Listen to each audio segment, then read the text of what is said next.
And I agree with him. But I say, Urdu is not your solution. Urdu is not your solution. I love the language. Wallah, I love it. It's not my language, but I love it. I prefer it to my Gujarati. It's a Banya language. See? But I say, Urdu can't solve your problem. Sindhi can't solve your problem. Pushtu can't solve your problem. You need a common language. And that common language is the language of the Quran, language of Allah, language of Jannah. And you already know 40%. And if you can't exploit that, I say they are lunatics of the highest order.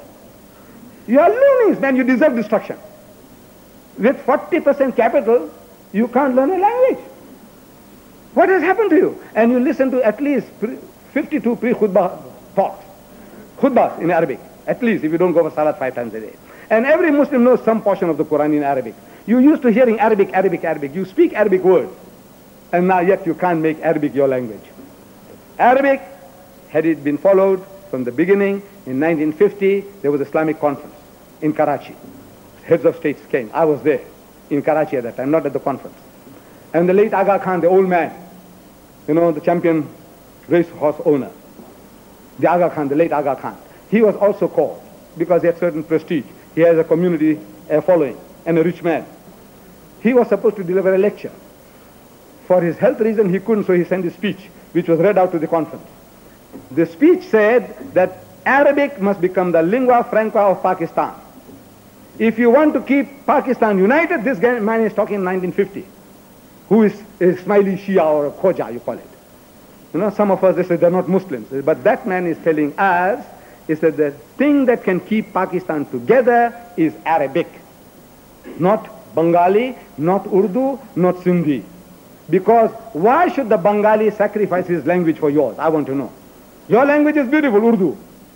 But my language, I love it, man. My mother tongue, there's nothing sweeter than that. And you want me, and we are a majority. And you say this is a democratic state. As a democratic people, we say, look, the majority says Bengali. Why not Bengali? Come on, be reasonable now. No, but you don't like it. It hasn't got culture. I said, look, we are the majority of the people. We'll learn, get culture and everything we'll be able to do in Bengali. Give us a chance. He says, no, Urdu. Why must you sacrifice Bengali for Urdu? You tell me. But if you tell the Bengali, I said, look, man, we can only afford at government level 2 languages. We need English for certain reasons. And we need another language. And what better language than Arabic? Language of Allah, language of the Quran, language of Jannah, language of the Prophet, language of Islam. And it makes us one with the Arab world. We'll become all one people, man, one language. So what the Jews did in 25 years, we can do it in half the time. Because already we have a capital. And when you tell the Bengali to sacrifice Bengali for Arabic, he can't say no. When you tell the Sindhi, he says, look, Sindhi you teach at home. In your own time, teach Sindhi, teach Bengali, teach Gujarati, language of your choice, your mother tongue, you teach. But at government level, Arabic and English, wallah, you'd get unanimity on that. But the Urdu-speaking people, the vested interest of Urdu, everyone has a vested interest. So you have your vested interest. I have a vested interest. Now, if you want to change the national language of Pakistan, let's say from English to French or German, no man, what qualifications they had? I said, no, English. Why English?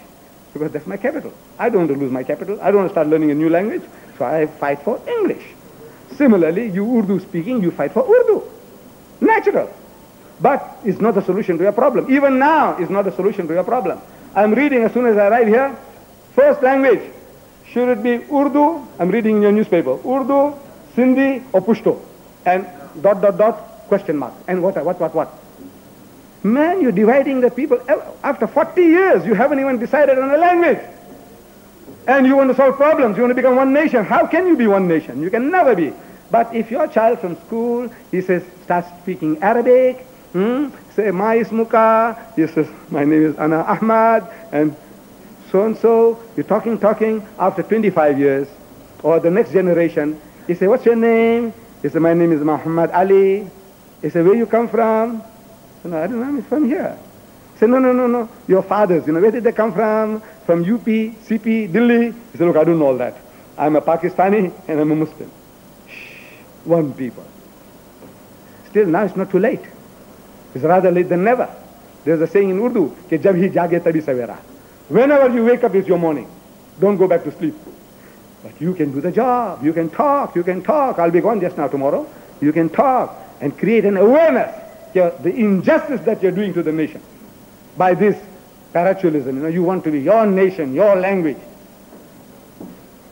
So Iqbal says, जो करेगा इम्तियाज रंगो खून मिट जाएगा तुर्की खरगाह हो या अराबी वाला घर.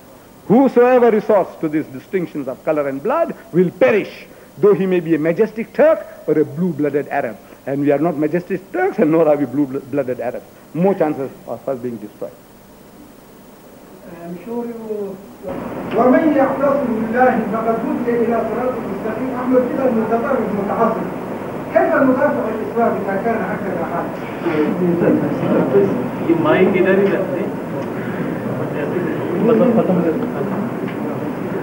I think if I got it right, the question is that in Muslim countries, people are not given the freedom to propagate the faith. I think, is that that's it? Well, you see, I don't know how I can solve your problem. But in South Africa, we solved our problem. We are less than 2% of the population. The Muslims of South Africa, less than 2%. But we have won a freedom of religion, second to none in the world. There isn't a country on earth which gives us better religious freedom than South Africa. It's a racist country. We have racist laws, economically, politically, from every point of view, we are being discriminated against. But religiously, we enjoy a freedom second to none. We have been fighting the government, cases, and we win against the government. I don't know, that's the constitution of my country. I wrote a book. Many books I have written about comparative religion. One of them is crucifixion or crucifixion. Crucifixion, the first crucifixion is F-I-X-I-O-N, means to fix a man on the cross and kill. The second fiction is cruci, F-I-C-T-I-O-N, fiction, means fairy tale, kissa kahaniya. So in English it rhymes beautifully, crucifixion or crucifixion. You think it's the same, but the spelling tells you the different meaning. And this, somebody brought to the notice of the Director of Information, our censorship board. So look, this book is a very, very dangerous book for our religion in the country. It must be banned. So the director reads it and he instructs his board. The director instructs his board in Pretoria. The director lives in Cape Town. He instructs his board, ban the book. The board, with two priests on the board, they go through the book and they agree that this is a very potent book, very damaging book against the foundation of our faith, because the only real thing, the only thing, imaginable thing that they have in their sales point against Islam or any religion is that Christ died for your sins. And this guy is exploding the myth. Very dangerous.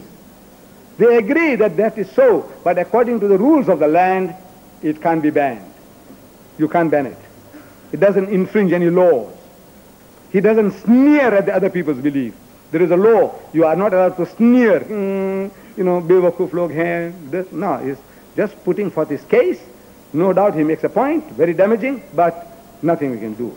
So the director of publication goes on appeal against his own board. Look, there's a system. The director, he's going on appeal against his own board. Now he's going to hire a QC, a Queen's Counsel, a senior counsel, to fight for him against the board, his own board, to tell him, ban the book. So for the first time they call us to tell us, look, this is what has transpired, and now we will not play the devil's advocate on your behalf. You must come and fight your own case if you want to. So we go and fight the case, and we win against the government.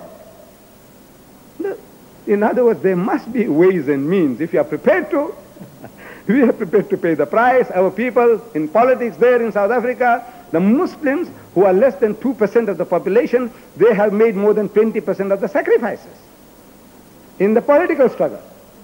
You see, you don't hear. You hear about Mandela, Biko, but you don't hear that there was Imam Abdullah Haroon. He died in prison.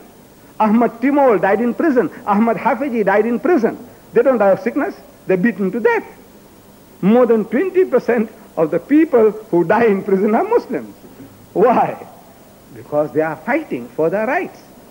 If you don't learn to fight, if you don't learn to sacrifice, then you get what you are getting.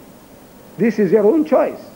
In your own country, in your own motherland, an Islamic state like Indonesia, the Muslim got no say. I said, you deserve destruction. You say 120 million Muslims, and the Christian can walk roughshod over you, and you can do nothing about it. There's something wrong with you. That's all. You deserve what you are getting.